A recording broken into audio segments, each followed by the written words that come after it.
जय महादेव दर्शकों, आज हम लोग बात करेंगे एक बड़े ही महत्वपूर्ण विषय पर, जिससे दर्शकों लगभग सभी लोग गुजरते हैं और मेरा ये दावा है कि निश्चित रूप से आप लोग भी जरूर जानते हो। वह विषय क्या है? मार्क्वेज। मार्क्वेज पे आज हम लोग न केवल चर्चा करेंगे, अपितु यह जानने का प्रयास करेंगे कि प्रत्येक लग्न में पैदा हुए व्यक्ति के लिए कौन सा ग्रह मार्क्वेज होता है। मार्क्वेज होता क्या है, इसकी स्थिति कब मृत्यु प्रदान करती है, क्या प्रत्येक मारक ग्रह मृत्यु प्रदान करता है या नहीं करता है। तो बहुत सारी जानकारियों के साथ आज हम आपके सामने उपस्थित हैं। तो सबसे पहले हम लोग चलते हैं मार्क्वेज। मार्क्वेज का अर्थ क्या है दर्शकों? मारक धन ईसा अर्थात मृत्यु का देवता। अर्थात यह वह समय है जब व्यक्ति की जीवन लीला समाप्त होने को होती है।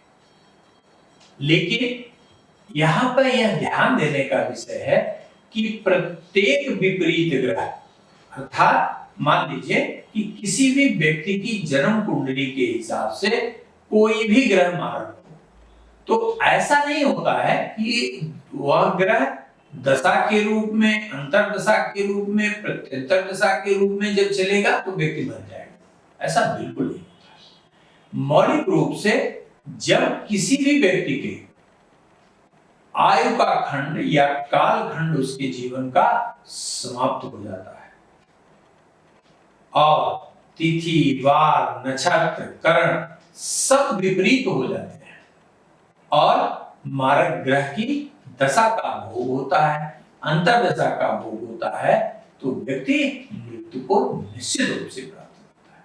लेकिन यह जो मैंने आपको मृत्यु का समय बताया, ये जिन फैक्टर्स पर डिपेंड करता है, वो फैक्टर अगर चल रहे हैं, यानी कालखंड पूरा हो गया आपका, गोचर में भी विपरीत अवस्था है, नक्षत्र, वार, करण, प्रहर सब विपरीत हैं, तो इस समय को नहीं बदला जा सकता।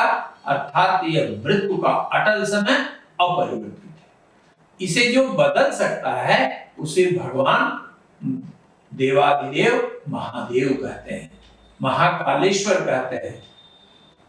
इसीलिए जब कोई भी व्यक्ति जन्म और मृत्यु के बीच संघर्ष करता है तो एक स्वर से उसे राय दिया जाता है कि आप महामृत्युंजय करा लीजिए।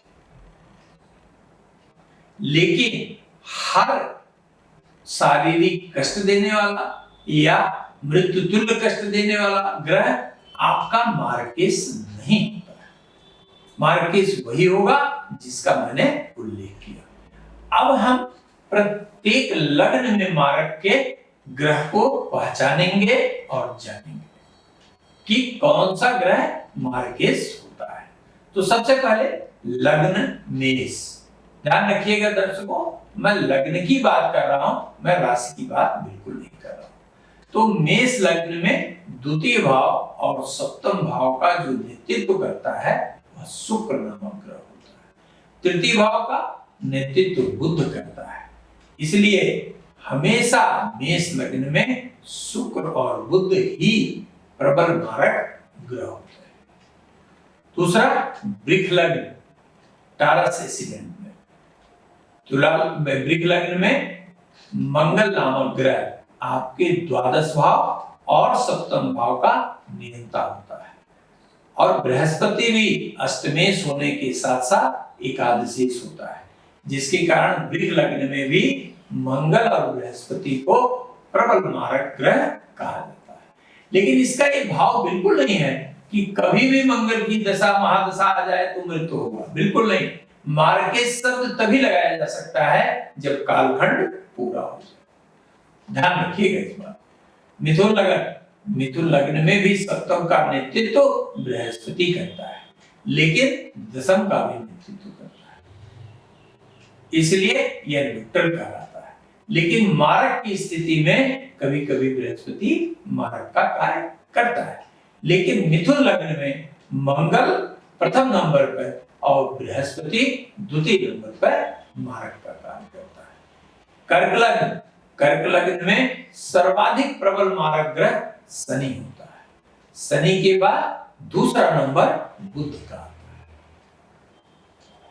सिंह लग्न, सिंह लग्न में भी शनि छठे भाव और सप्तम भाव का नियंता होता है, इसलिए सबसे ज्यादा प्रबलतम मारक शक्ति लिए होता है। अर्थात सिंह लग्न में शनि शुक्र ये मारक ग्रह की श्रेणी में आते हैं।